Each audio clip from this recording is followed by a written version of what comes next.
हमारे हिजाब से नफरत, हमारी अजान से नफरत शुरू है, हमारे खाने पीने से नफरत, हमारे ईद मनाने से नफरत, हमारी जमीनों को हड़प करने की नीयत।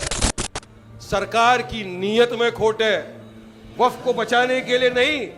जो भी संविधान को मानता है, जो जानता है कि इस कानून से किसका नुकसान होगा, किसका फायदा होगा, अल्लाह की अमानत है, इसका हमको जवाब यहां भी देना, आखिरत में भी देना है। और मुंबई के अंदर जो एक वक्फ की जमीन, उसके ऊपर अपना आलीशान जो इमारत बना के बैठा है, उसको इससे फायदा हो। काफी सारी मस्जिदों के अंदर पुलिस वाले आते हैं दादागिरी करके, जो भोंगे लगे हुए उसको निकाल दें, और निकाल दिए हैं, काफी जगहों पे निकाल दिए। ये पूरा जो वक्फ का काला कानून लाया गया है, ये हमारे वक्फ की जमीन को हड़प करने के लिए बनाया गया हुआ है। सानी इंटरनेशनल हज उम्रा टूर्स एंड ट्रैवल्स, हज उम्रा जाने के ख्वाहिशमंद हजरात स्क्रीन पर दिए गए नंबर्स पर कॉल करें। बिस्मिल्लाहिर्रहमानिर्रहीम। अस्सलामु अलैकुम रहमतुल्लाहि व बरकातुहू। शहर नशीं पर तशरीफ़ फरमा मुस्लिम पर्सनल लॉ बोर्ड की जानिब से आज का जो जलसा मुनक्किद किया गया है, इसके ज़िम्मेदारान उलमा इकराम, तहफ़्फ़ुज़ वफ़ के जितने भी लोग यहाँ पर मौजूद हैं, जिन्होंने ज़िम्मेदारी ली है, उन तमाम को बहुत बहुत मुबारकबादी पेश करूँगा कि जो भी भीड़ है ये काफ़ी है सरकार को हिलाने के लिए। सबसे पहले तो मैं माजरत चाहूँगा लेट आने के लिए, मगर एक वजह थी जो मैं बताना चाहता हूँ कि देर क्यों हुई, वो भी इसी से जुड़ी हुई बात है, इसलिए मैं आपको बताऊँगा। मुफ्ती हुज़ैफ़ा ने भी मेरे को फ़ोन किया, कहा वारिस भाई कब तक पहुँच रहे हैं। बोला मुफ्ती साहब आज एक मैटर में हम लोग सब आए हैं। आज एक ऑल पार्टी डेलीगेशन जिसमें काफ़ी नुमाइंदे थे, ये सब गए थे अजीत पवार साहब के पास, जिसमें मैं भी था साथ में। बहुत ज़रूरी मसला था। मसला ये है कि मुंबई के अंदर काफ़ी सारी मस्जिदों के अंदर पुलिस वाले आते हैं दादागिरी करके, जो भोंगे लगे हुए उसको निकाल दें, और निकाल दिए हैं, काफ़ी जगहों पे निकाल दिए। तो आज तय हुआ था कि शाम को अजीत दादा के पास हम जाएंगे, हमारी मीटिंग हुई उनसे, हमने मेमोरेंडम दिया है, और अल्हम्दुलिल्लाह हमको यकीन है कल फिर मीटिंग रखी हुई है। हमने कहा है दादा ये ऐसी ऐसी चीज़ें हैं, कानून के दायरे में रहकर सब काम कर रहे, कानून का उल्लंघन नहीं कर रहे, लेकिन अब आपको हमारे मस्जिद से नफरत, हमारी अजान से नफरत, हमारे भोंगे से नफरत, तो ये तो देश को किस दिशा में अब लेके जाना चाहेंगे। उन्होंने सुना है बात, कल वापस मीटिंग है, लेकिन मुझे यकीन है इंशाअल्लाह ताला कि हम इस मसले में भी कामयाब होंगे। वरना जिस तरह ये लड़ाई चालू है वक़्फ़ की, उस तरह वहाँ भी संविधान के दायरे में रहकर हमको मस्जिद के भोंगे चालू, उसकी भी लड़ाई लड़ना पड़ेगा। तो देर से आने की वजूहत ये थी। अब वफ़्क़ के लिए हम सब यहाँ आए हैं। जैसा आप तमाम को पता है कि मोदी सरकार ने एक वफ़्क़ का काला कानून लाकर हम पे ठोक दिया है। पहले बिल इंट्रोड्यूस किया, एक जेपीसी का गठन किया, जेपीसी की मीटिंगें चलती रही तमाम शहरों में, देश के विभिन्न राज्यों में। काफ़ी लोगों ने अपनी बातें रखी, जेपीसी ने सब सुना, मगर जब रिपोर्ट पेश हुआ तो उसमें काफ़ी चीज़ें हटा भी दी गई थी। हत्ता के बात यह है कि सरकार की जो नीयत है, उस नीयत में ही खोट है। वफ़्क़ का काला कानून सरकार ने पास कर दिया क्योंकि मेजॉरिटी में है, लेकिन जितने भी संविधान को मानने वाले लोग हैं, चाहे किसी भी पॉलिटिकल पार्टी से एफिलिएट हो, सबका एक ही चीज़ बोलना है कि जो वफ़्क़ का ये कानून सरकार ने लाया, ये पूरी तरह से असंवैधानिक कानून है। ये वायलेशन है आर्टिकल 14, 15, 16, 25, 26, 28 संविधान का। इक्वालिटी की बात करता है संविधान, डिस्क्रिमिनेशन नहीं होना चाहिए, राइट टू प्रैक्टिस रिलीजन की बात करता है। मगर यहां देखा यह गया है कि इस वफ़्क़ के अंदर जो 40 के करीब अमेंडमेंट सरकार द्वारा लाए गए हैं, वो 40 के 40 अमेंडमेंट मैं कहूंगा कि असंवैधानिक अमेंडमेंट है। कुछ ऐसे हैं जिन पर फिलहाल सुप्रीम कोर्ट में मैटर पेंडिंग है, सुप्रीम कोर्ट का मैटर सब जुडिस है, कहीं पर रोक लगी हुई है, इसलिए उसकी मेरिट्स पे ज्यादा जाए बिना मैं आपको सिर्फ ऊपरी तौर से बताऊंगा कि ये काला कानून क्यों है और ये क्यों हमारी कौम के लिए, मिल्लत के लिए एक खतरा है।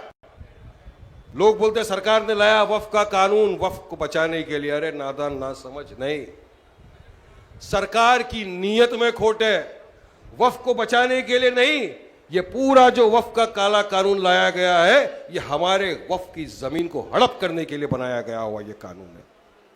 क्योंकि सरकार देख लिया 9 लाख एकड़ के करीब जमीन है इनके पास। अरे अल्लाह सुब्हानहू तआला तो दुआ करते कि उसमें और इजाफा करे, 90 लाख एकड़ हो हमारी, आपको क्या तकलीफ है? ये वफ का जो मसला है, वफ की जो जमीन है, ये हमारे बुजुर्गों ने दान दिए, हमारे गरीबों के लिए, हमारे मिस्किनों के लिए, ये अल्लाह की अमानत है। इसका हमको जवाब यहां भी देना, आखिरत में भी देना है कि जब कुछ लोग हमारे वफ की जमीन को खा रहे थे तो हम क्या कर रहे थे।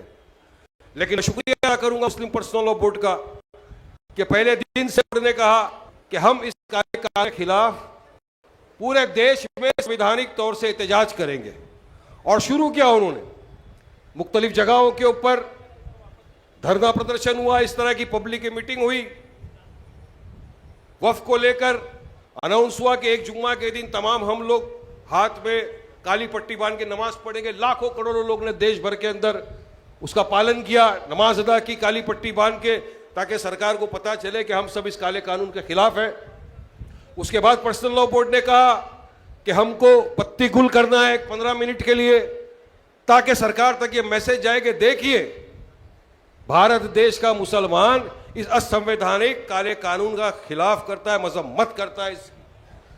करोड़ों लोगों ने, मैं समझता हूं कि पूरे देश में जब हम विजुअल्स देख रहे थे, वीडियो देख रहे थे, तो पता चला कि पूरे के पूरे जो लोग थे, जो संविधान का पालन करने वाले थे, उन्होंने अपनी बत्ती गुल की और सरकार तक ये पैगाम पहुंचाया। देखिए सरकार की नीयत वक्फ बाय यूजर, अरे ये हटा के आप किसको फायदा करना चाहते, चलिए बताइए।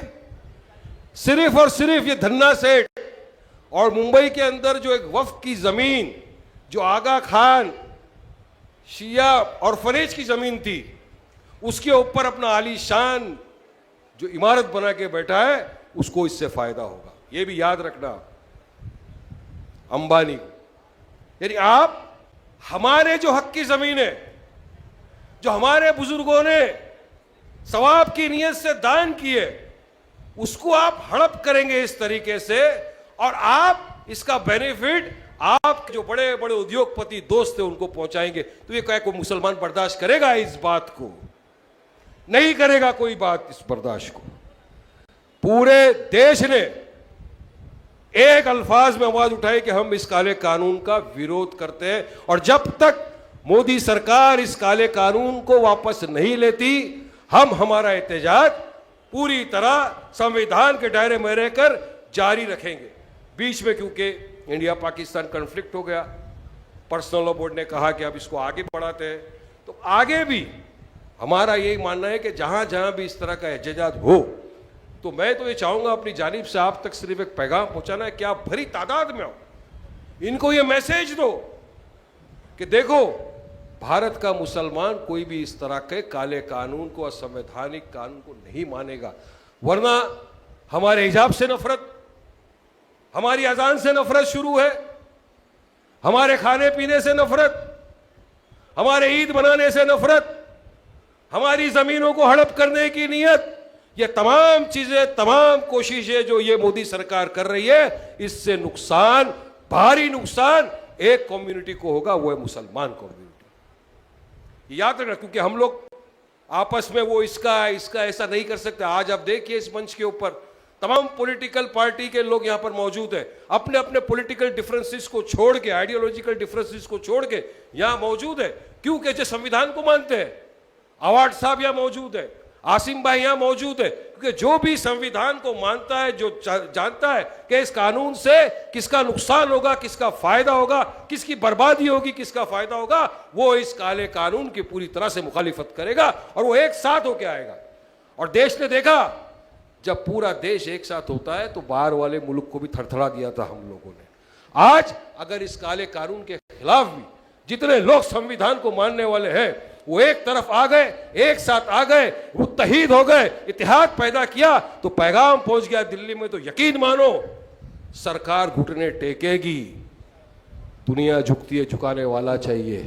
जिस तरह किसानों का बिल सरकार ने वापस लिया, उस तरह इस काले कानून को भी सरकार को वापस लेना पड़ेगा। इंशाअल्लाह। इंशाअल्लाह मुझे यकीन है कि भारत सरकार तक ये बात पहुंचेगी और जहां जहां हमारे जलसे हो रहे, हमारी अल्लाह सुब्हानहू तआला से दुआ है कि जलसों को कामयाब करे, मुस्लिम पर्सनल लॉ बोर्ड की मेहनत को कामयाब करे और जो ये काला कानून पूरी तरह से असंवैधानिक है इसको सरकार वापस ले।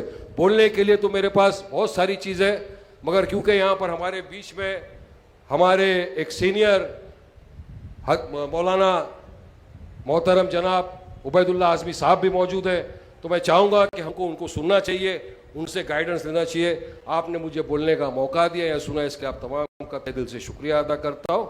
जय हिंद, हिंदुस्तान जिंदाबाद। अस्सलाम वालेकुम रहमतुल्लाहि व बरकातहू। हिंदुस्तान जिंदाबाद जिंदाबाद जिंदाबाद।